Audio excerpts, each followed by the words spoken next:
Gibson here from the Maritime Odyssey Preschool. And today I'm coming to you with an incredible special guest. She is a teacher in our classroom who has agreed to spend some time talking to us today about her journey during this pandemic. And so I'd like to tell you that this is no ordinary teacher. She's been doing this work for over 2 decades. She is strong in terms of her ability to educate children, and she loves this work. And so I am going to ask a couple of questions, and my hope is that there's something that you hear, that you understand that you're not in this journey alone. We know that it's hard, but here's a story that I think the world needs to hear. So, good morning. How are you? Good morning, Miss Gibson. How are you? Pretty good. So I wanted to bring you in here because I have watched you during this pandemic really navigate some tricky things. Can you share with us how the pandemic has impacted you directly? Well, when the pandemic first hit, like everyone else, we didn't know what it was. My mom, who was 72, was in a nursing home. So we were then locked out of the nursing homes very early on in the pandemic. The biggest effect it has is I lost my mom. They kept us out to try and keep her safe, but the pandemic ended up going into the nursing home, and I lost my mom less than 24 hours after they diagnosed her with COVID. So that was the hardest part of it. All my children just not being able to go to school, their social life is non-existent. As a single mom, I do the best that I can to make sure they have interactions and they get out. But its largest toll that has been taken is family-wise.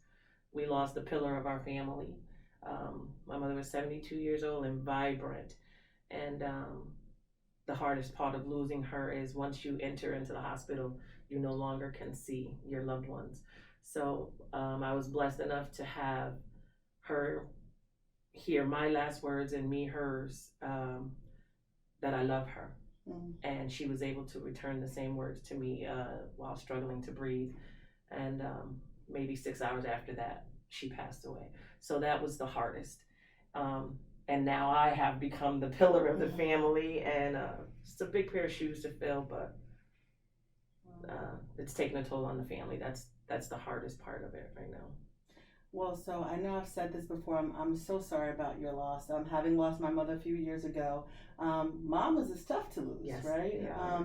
And then you get this responsibility that you have. And I think one of the things I've been in awe of you is that even after your mother passed away during this pandemic, you showed up every single day for these children. Talk a little bit about the strength you have to come and do this work, especially during a time like this. We were currently online teaching when I lost my mom, and even though I couldn't participate emotionally and hands-on, I still logged in every day. My mother is where I got my inspiration to be a teacher. For 25 years, she was a special ed teacher's aide, and she did it very well, and it encouraged me to do so. I draw my strength from her because I know how much she loved it, and she was so proud of me for what I was doing with children, and encouraged me daily. Continue, you have to continue. It's hard, continue. And so I did that. That is where I draw my strength from, but also as a mother and a lover of teaching children, it's important to me to put forward what God has given me the ability to do, and that's to teach children. And I take my strength from that. We have to move on in life, even though it's hard, and it's extremely hard some days more than others. But although they are not my biological children, these are my children every day. When I come in, those are my children. I call them babies all the time. We're not babies, Miss Sandra, but it's important to me that all children get a good foundation in learning, and that's where I draw my strength from. What I want for my children is what I strive to give to other people's children as a teacher. Well, I thank you for your commitment to the work that you do each and every day. I thank you for being an Thank you. incredible person, but I thank you just for loving the work that you do and doing it with excellence. Talk a little bit to the group about how you feel about having to come to work during the pandemic. Whew. When we first returned to the building, I was excited because hands on is what I do best. It's hard to give what you normally give through an on screen environment. It works really well online, but there's nothing like that hands on, one to one action you get in the classroom. Once the time got closer to coming into the building, I got really nervous. I saw what it did to my mom. I saw what it did to other family members around me, and I was just terrified because it is such an easily transmitted illness. And when you take in all these beautiful children, you have to be willing to give that hug when they need it. And you have to be willing to come close enough to them to console them when they need it. And we don't know where these children have been and who they've been around, and if the adults in their life are as cautious as we would like them to be. So you have a little bit of fear of, oh my goodness, I hope their families are being safe. But once the day starts, it kind of goes out the window because you have a job to do, and these children are depending on you as well as these families. And best foot forward every day, and I have to put my fear aside and just remember my precautions and make sure everything is cleaned and sanitized. And at the end of the day, that's the best that we can do. Make sure that the environment is safe and clean and loving in spite of what our fears are. So you kind of have to check your fear at the door and just be mindful of your cleanliness when you're in the classroom to keep everybody safe. Thank you for that. Do you think that the field of early childhood education is a respected field? It is respected, but not on the level that it should be. I feel that sometimes others have that misconception of we're babysitters.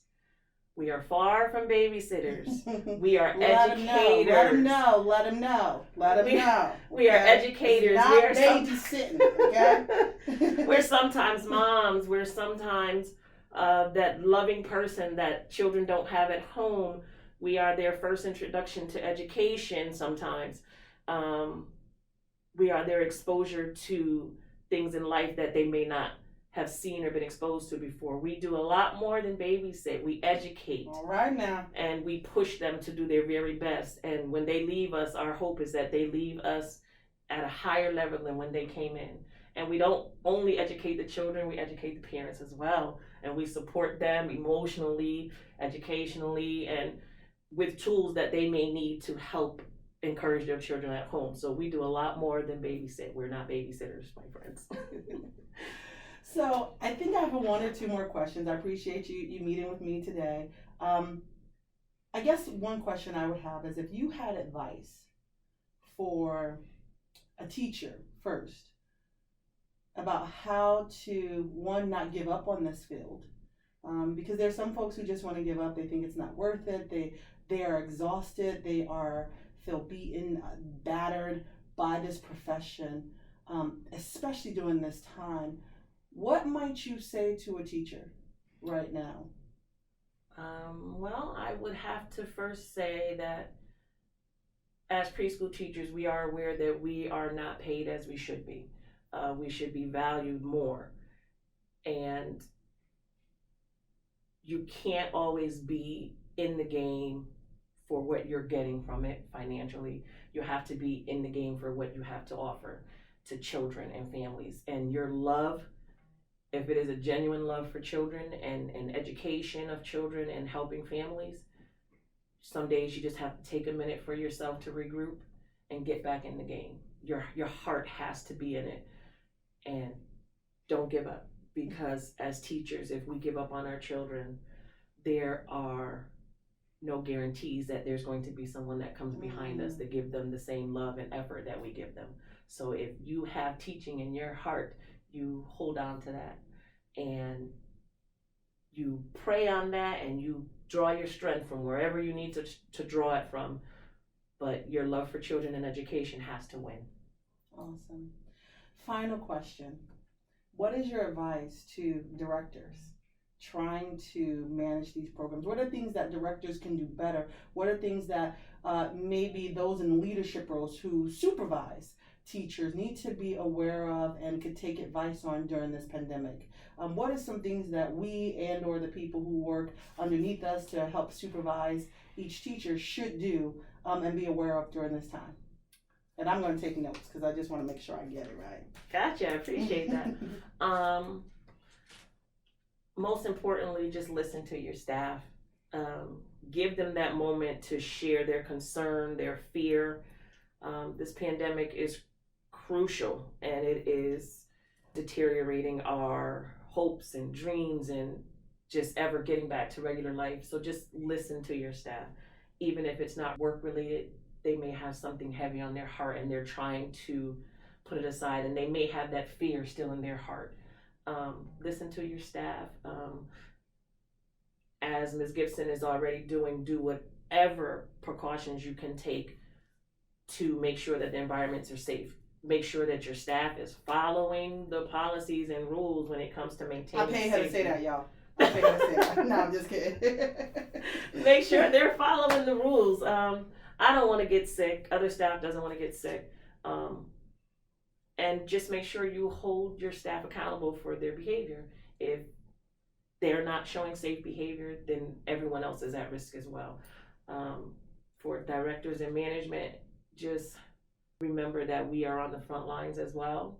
And some days when you may have a positive case, or this child's sibling may have had a case, in our minds as teachers who are opening these doors every morning and receiving these kids, we always have that timid feeling like, oh my goodness, I hope I don't get sick.